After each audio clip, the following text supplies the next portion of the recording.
مذہبی جماعت کے احتجاج کا معاملہ پنڈی اسلام آباد میں معمولات زندگی دوسرے روز بھی بری طرح متاثر۔ راولپنڈی اور اسلام آباد میں راستوں کی بندش کے باعث تجارتی سرگرمیاں بھی معطل ہیں۔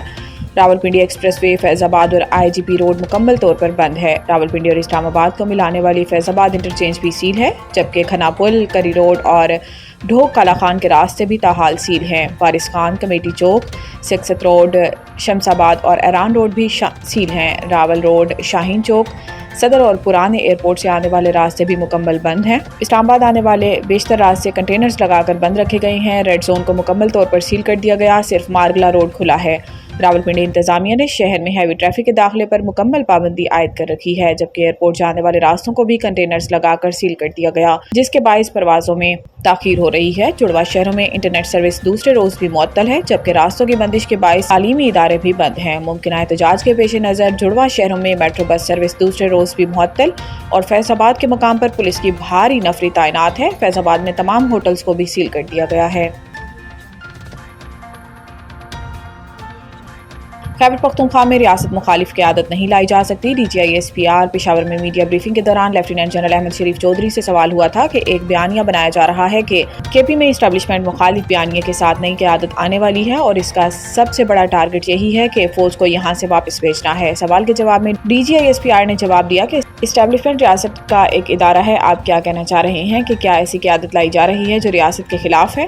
ایسا نہیں ہو سکتا۔ ایک اور سوال کے جواب میں DGI SPR کا کہنا تھا کہ آپ خود فیصلہ کر لیں کہ وہ کون ہے جو کہہ رہا ہے کہ وہ صوبائی حکومت برداشت نہیں جو آپریشن کے خلاف کھڑی نہ ہو، کون یہ کہہ رہا ہے کہ دہشت گردوں کے خلاف آپریشن نہیں کرنا چاہیے بلکہ بات کرنی چاہیے۔ ان کا کہنا تھا کہ لوگوں کو کنفیوز کیا جا رہا ہے کہ دہشت گردی کے مسئلے کا حل آپریشن کرنے میں نہیں ہے۔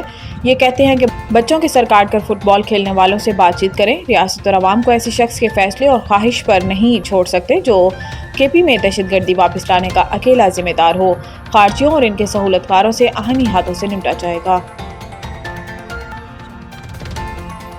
امریکی صدر ٹرمپ کا چینی درآمدات پر اضافی 100% ٹیرف عائد کرنے کا اعلان۔ امریکی صدر ڈونلڈ ٹرمپ نے اپنے social media platform Truth Social پر چین پر 100% نیا ٹیرف عائد کرنے کا اعلان کیا۔ ٹرمپ نے کہا کہ امریکہ نومبر سے چینی درآمدات پر اضافی 100% ٹیرف عائد کرے گا۔ امریکی مصنوعات کے تحفظ کے لیے سخت تجارتی اقدامات کیے جائیں گے۔ چینی مصنوعات پر پہلے ہی امریکہ کی جانب سے 30% ٹیرف عائد ہے۔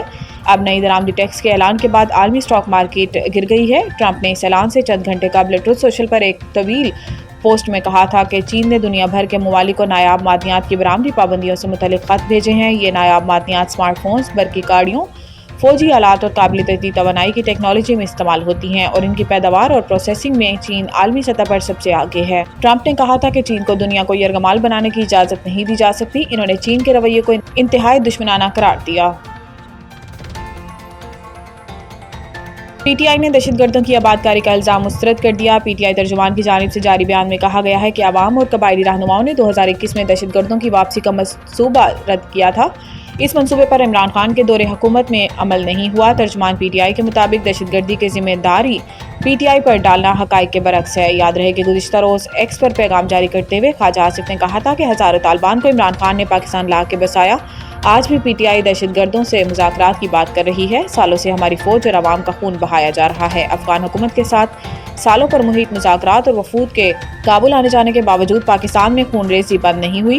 اس کے علاوہ قومی اسمبلی میں اظہار خیال کرتے ہوئے وزیر دفاع خواجہ آصف کا کہنا تھا کہ دہشت گردوں کے لیے کوئی نرم گوشہ اور رعایت قابل برداشت نہیں۔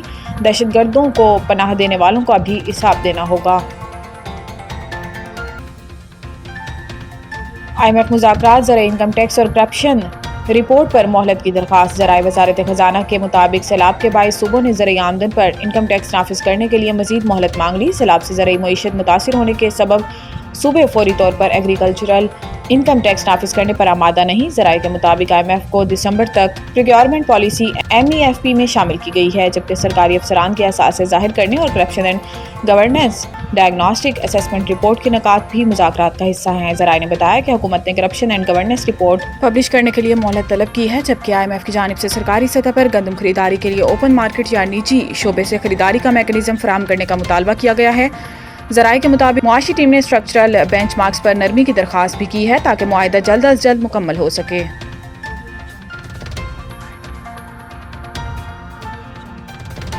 پاکستانی کوہ پیما اسد علی کا تاریخی کارنامہ، ساتوں براعظموں کی بلند ترین چوٹیاں سر کر لی۔ پاکستانی کوہ پیما اسد علی میمن نے ساتوں براعظموں کی بلند ترین چوٹیاں سر کرنے کا سفر مکمل کر کے تاریخی کارنامہ سر انجام دے دیا۔ اسد علی میمن نے 7 سمٹ کا سفر انڈونیشیا میں اوشیانا کی بلند ترین چوٹی پونچک جایا کو سر کر کے مکمل کیا۔ اسد علی میمن نے 2019 میں یورپ کی ماؤنٹ ایلبرٹس، 2020 میں جنوبی امریکہ کی ایکونکاگوا کو سر کیا تھا۔ 2021 میں اسد میمن نے افریقہ کی کیلمنجرو اور 2022 میں شمالی امریکہ کی ماؤنٹ دیناری کو سر کیا تھا۔ اس کے علاوہ 2023 میں علی میمن نے ایشیا اور دنیا کی بلند ترین چوٹی ماؤنٹ ایوریسٹ کو سر کیا۔ اس سال کے آغاز میں انہوں نے انٹارکٹیکا کی ماؤنٹ وینسن کو بھی سر کیا تھا۔